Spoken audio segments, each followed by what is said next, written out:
This vlog begins in the wreckage of a fire and brimstone vlog I was going to do about 2 days ago in defense of Nick Gisburne and freedom of speech.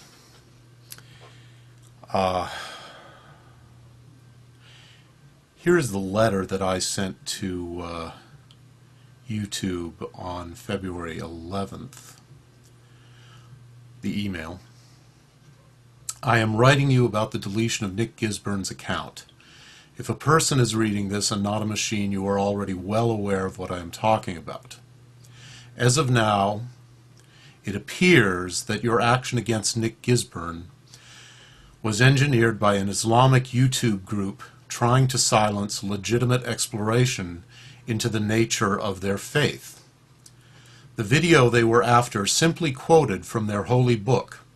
If that qualifies as hate speech to you, something is very wrong with your standards. Even if you were to accept their unsupported claim that the quotes were inaccurate or out of context, removing Nick Gisburne's entire account suggests that what you are really trying to do is intimidate any of your users who may want to exercise free speech in a way that inconveniences you. You may be acting under good legal advice that the free speech laws of certain nations do not protect those of us who choose to be guests on your private, for-profit site. But if you silence your users in the service of organized pressure groups, you can be sure that your policy will come back to haunt you where it really counts, monetarily. All the best, and get your act together, Robert. I then proceeded to spend about 9 hours going through my copy of the Quran. This is the Abdullah Yusuf Ali translation from 1934, which is the most common English translation of the Quran used by Muslims. And I proceeded to start out to check every single quote in Nick Gisburne's video against this extremely pious and well-loved English translation. And you can see some of the evidence of what that actually meant. In fact, I ran out of steam in Surah 3 and stopped looking up the repetitions of phrases such as, well,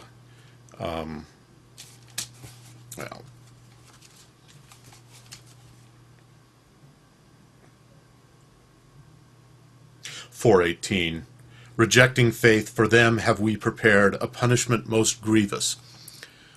I didn't feel that after the 12th or 13th time I found that to be an accurate quote in Nick Gisburne's video that I had to check every single one. But I did go through to check everything that seemed like a new idea quoted in Gisburne's video. And I found in a number of places that the verse numbers were wrong, and in a number of places that the translation into blunt speak approached misrepresentation, but not misrepresentation, in my opinion, of a sentiment that needs an awful lot of defense. I also parenthetically, actually found a typo in this edition of the Quran, which is from 1987. So I would hope that some pious Muslim has found that typo in the last 20 years. It's just in case any Muslims are watching this and want to make sure that they are working from the true text. Surah 28, verse 63 is mislabeled verse 36.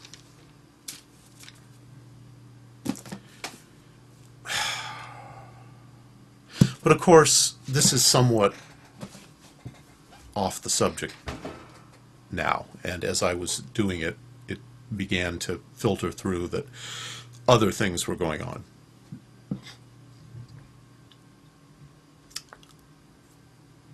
But actually, let me finish a very shortened version of what I intended to do, which was actually read these off and talk about them. Instead of doing that, let me just say that I found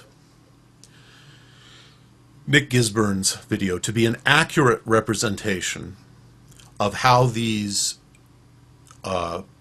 verses are presented in English, were presented in English to Muslims in the 1930s, at a time when Muslims had no need to defend themselves against the charge of terrorism, and before the creation of Israel.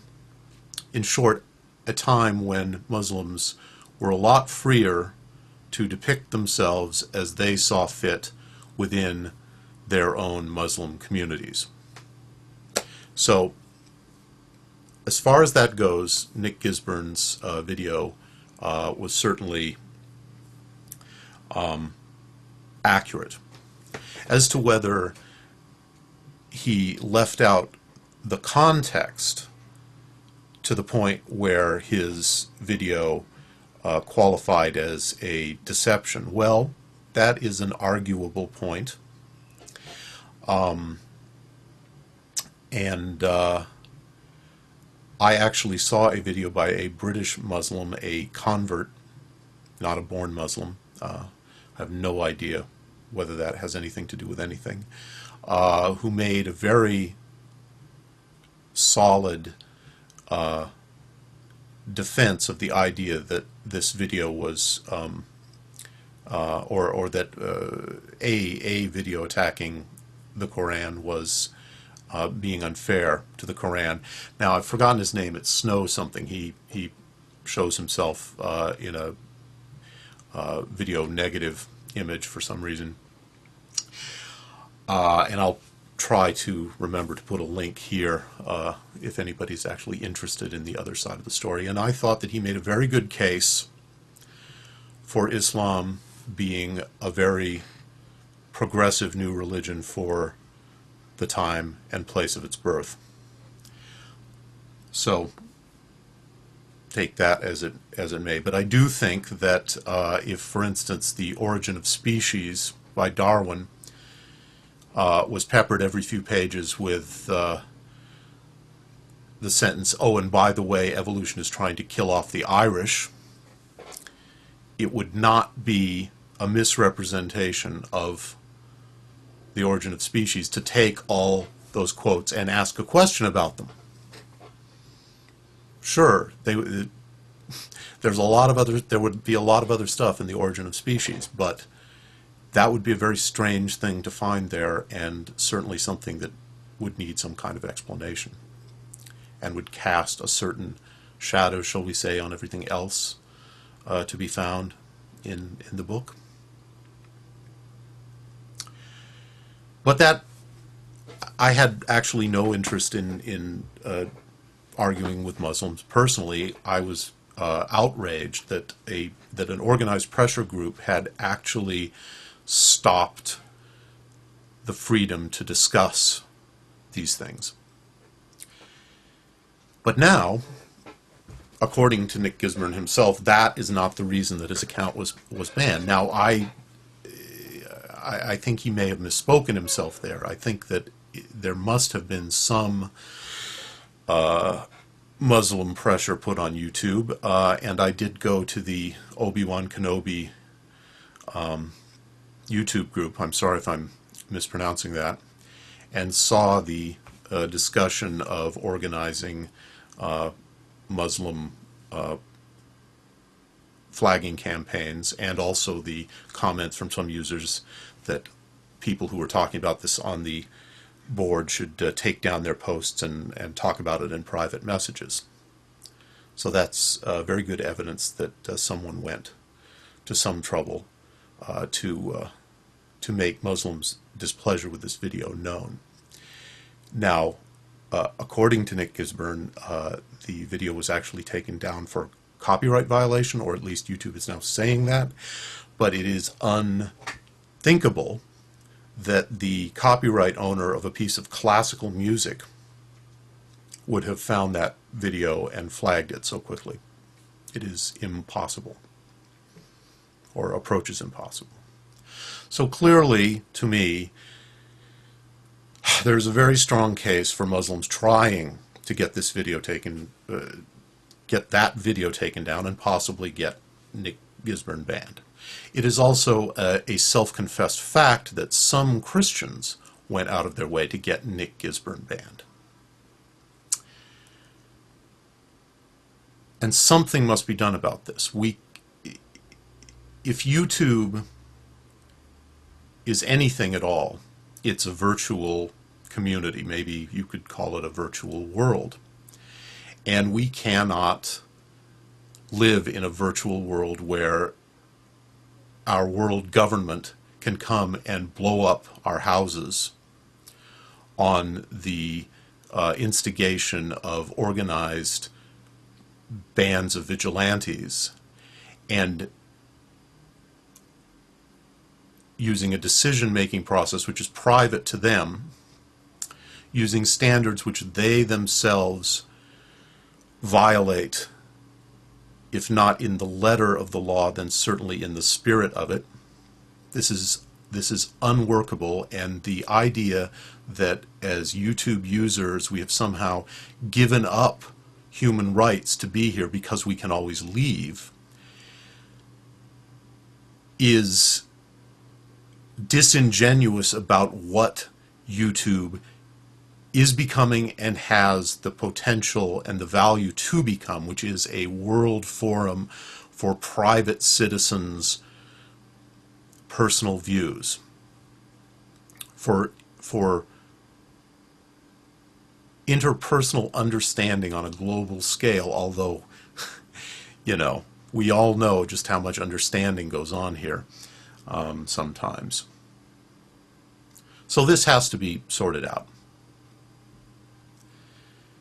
Now, I have no doubt that atheists are very low on the list of desirable YouTubers in YouTube management's mind, but I don't think they deliberately set out to launch a campaign against atheists here.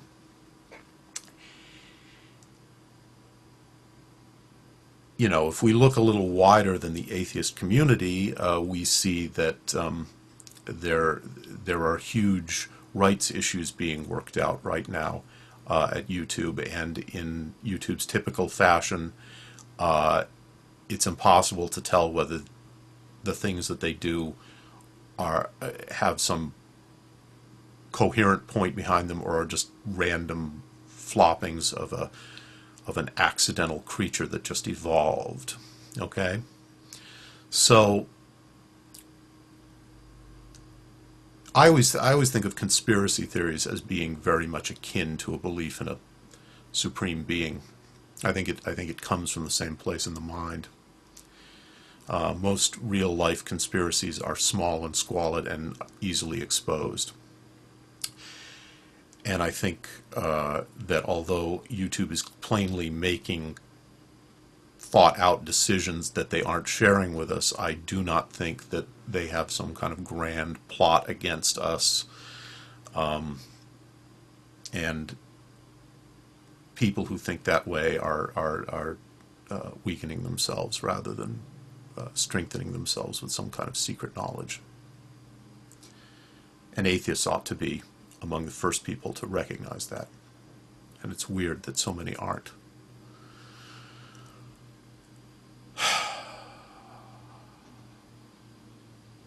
Now, I personally didn't want to be a part of this fight or controversy, but I felt that I had to, because we do actually have some responsibilities to defend our rights. And also, unfortunately for me, in the atheist community, responsibilities to stand up to our allies and point out that just because we may be oppressed and wronged doesn't mean that we're always blameless. And the stupidest aspect of American culture, and possibly world culture, is the idea that if somebody is a villain, their victim must be a hero. That to have a bad guy must mean that there is a good guy. I don't believe that in any case. I don't think I'm a good guy. You know, I think that, like Orwell said, saints should be judged guilty until proven innocent. Not because I'm, you know, horribly cynical, but just because people are not perfect golden robots of virtue, atheistic or theistic. We're weird, semi-randomly thrown together creatures that happen to work as well as we work. And I've got to say, after this long weekend of trying to sort my way through to a position on what's going on that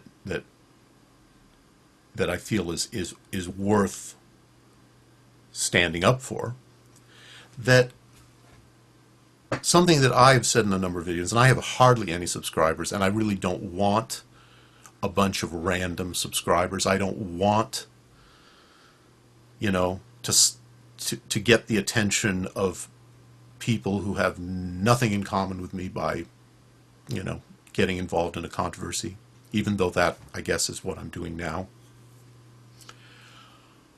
But I gotta say, and I've said it in milder ways before, the YouTube community is majorly fucked up right now. And it's not fucked up in some new, surprising way. And it's not fucked up in some special devil-inspired way that, you know, Christians would have you believe. It's fucked up in a very familiar way to anyone who has read the history of groups, of movements, of religions.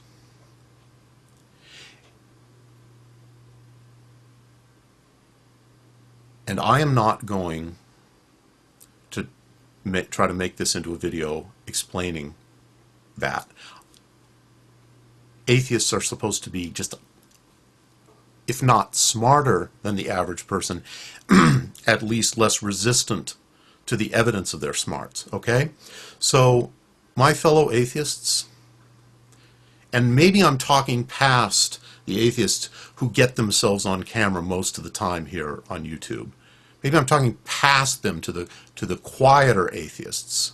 Maybe I don't even have to talk to you quieter atheists because you're already in agreement with me. So maybe this is just drama. But a lot of you are mistaking acting out for atheism.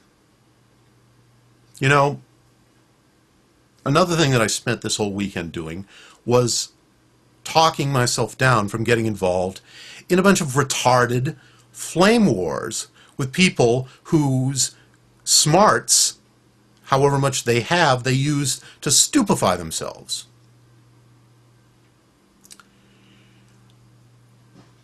And I'm not going to name names because I don't want to get into flame wars.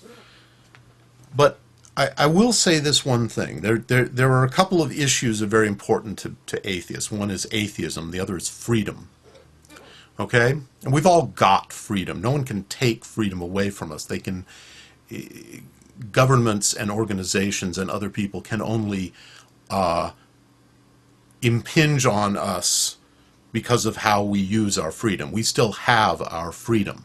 Okay? You know, and anyone, certainly anyone in the United States who uses their freedom is in so little danger in comparison to most of the heroes of freedom over the course of human history that it is disgusting to have a persecution complex. Okay? There are plenty of groups in the United States who have been persecuted, and atheists have been persecuted, but in a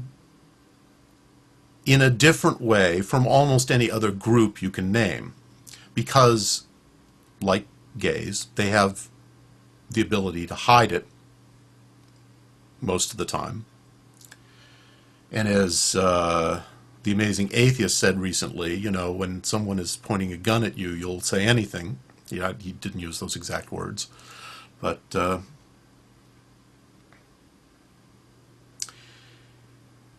are a number of people on this site who seem to think that they are somehow advancing the atheist cause by illustrating that they can just behave any fucking way they want, and the way that they want to behave is like a Christian caricature of an atheist. And it's no surprise where this comes from. I mean, excuse me for the pop psychology, but it's painfully obvious that one of the divisions in the atheist community is between people who came to their atheism without a lot of resistance and people who came to their atheism under painful pressure from the Christian or other religious communities. This is just grotesque. It's as clear as the nose on my face, and that's pretty fucking clear. Okay? Now, I'm sure all we atheists, because we pay attention to studies and statistics and science, know that most pedophiles, for instance, were abused themselves. And of course what this means is if you were abused, you know, that's terrible. But it's also a warning sign that you may be causing some trouble later on. You know, I'm not talking to dopes, so I'll just leave it at that. Try to work it out for yourself. You know, if you must come at me with your denial that what I'm saying makes any sense or is true, you know, at least think it through before you do. And I don't really have to lay it all out for you. Do you really not know what I'm saying?